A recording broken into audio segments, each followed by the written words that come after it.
saya berterima kasih kepada Bapak Ibu Guru karena telah memberikan saya kesempatan untuk menyampaikan sebuah pidato. Selamat pagi dan salam sejahtera bagi kita semua. Pertama-tama, marilah kita panjatkan puja dan puji syukur atas kehadirat Allah Subhanahu wa Ta'ala karena telah memberikan kita kesehatan dan juga kesempatan pada kita semua sehingga kita dapat berkumpul di tempat yang berbahagia ini, tentunya dalam keadaan sehat walafiat. Yang saya hormati Bapak Ibu Guru dan yang saya banggakan teman-teman sekalian, pada kesempatan kali ini saya ingin menyampaikan pidato tentang Stop Bullying. Bersama-sama, mari kita memberantas perundungan demi masa depan yang cerah.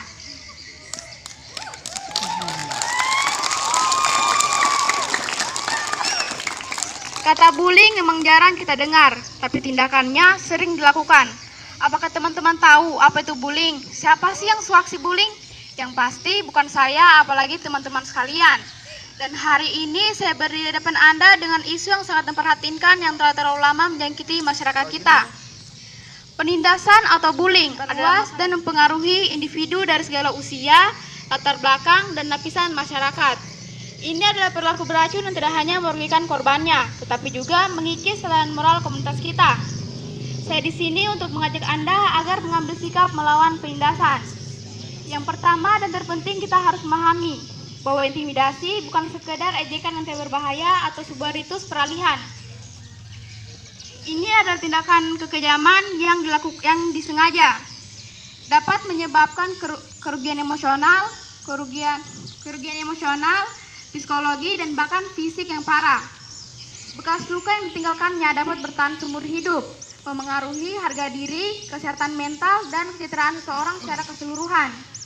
Dan ada beberapa jenis bullying yang perlu kita ketahui. Yang pertama, perundungan fisik.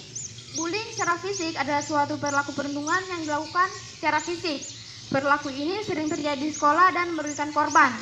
Contoh dari bullying secara fisik adalah meninju korban, memukul, menendang, menampar, hingga kekerasan fisik lainnya. Yang kedua, perundungan verbal. Dilansir dari laman Positive Action, bullying verbal adalah tindakan berupa penghinaan, ejekan, pemanggilan nama, dan jenis pelecehan verbal lainnya. Saat ini sering terjadi melalui media sosial juga. Bullying verbal juga tidak terbatas pada anak-anak di sekolah. Yang ketiga, cyberbullying. Perundungan di dunia maya atau perundungan siber adalah segala bentuk kekerasan yang dialami anak atau remaja dan dilakukan teman seusia mereka melalui dunia maya atau internet. Yang keempat, perundungan emosional. Perundungan seksual. Jenis bullying yang satu ini lebih sering dialami anak perempuan daripada anak laki-laki. Penindasan seksual yang menargetkan seseorang secara seksual. Biasanya si korban ini menerima ejekan atau julukan yang bernada seksual atau melecehkan. Yang kelima, perundungan emosional. Jenis bullying yang satu ini lebih sering dialami anak perempuan daripada anak laki-laki.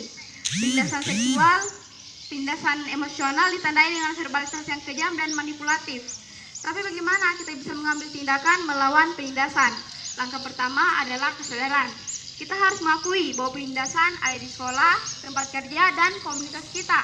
Hanya dengan menyadarinya, kita dapat mengatasinya secara efektif.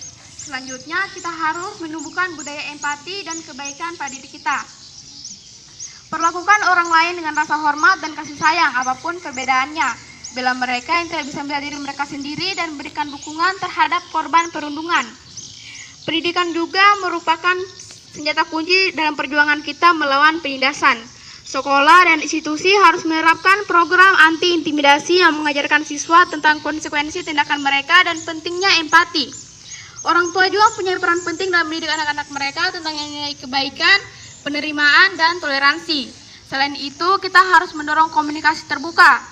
Korban penindasan seringkali menderita dalam kesunyian, takut untuk berbicara. Mari kita ciptakan lingkungan di mana mereka merasa aman untuk maju ke depan, mengetahui bahwa mereka akan didengarkan, dipercayai, dan dilindungi. Terakhir, ingatlah bahwa perubahan dimulai dari diri kita masing-masing. Kita harus menjadi perubahan yang ingin kita lihat di dunia. Bersikaplah menentang penindasan, baik secara online maupun secara langsung. Bersama-sama kita dapat menciptakan dunia yang tidak lagi mentoleransi penindasan. Karena penindasan adalah masalah serius yang berdampak pada kita semua. Dan inilah saat yang tepat bagi kita untuk melawannya dengan meningkatkan kesadaran, meningkatkan empati, mendidik orang lain, serta membina komunikasi terbuka. Kita dapat menciptakan dunia yang lebih berbelas kasih dan inklusif, di mana penindasan tidak boleh terjadi. Oleh karena itu, marilah mulai sekarang kita tanamkan pada diri kita agar tidak melakukan bullying, karena bullying memiliki dampak yang sangat fatal bagi korbannya. Untuk itu, mari hentikan bullying agar menciptakan dunia yang aman dan ramah bagi semua orang. Sekian pidato yang saya bawakan hari ini. Terima kasih atas perhatian yang telah diberikan oleh Bapak Ibu Guru dan teman-teman sekalian. Mari kita buat lingkungan yang aman bagi semua orang. Tanpa memandang perbedaan, kita semua punya hak untuk merasa diterima dan dihargai. Saya adalah sebelah kanan, mewakili kelas 9B, mohon undur diri dan mohon maaf sebesar-besarnya jika ada perkataan yang menyinggung hati Bapak Ibu Guru dan teman-teman sekalian. Saya akhiri, wabillahi taufiq wal hidayah. Wassalamualaikum warahmatullahi wabarakatuh. Waalaikumsalam warahmatullahi wabarakatuh.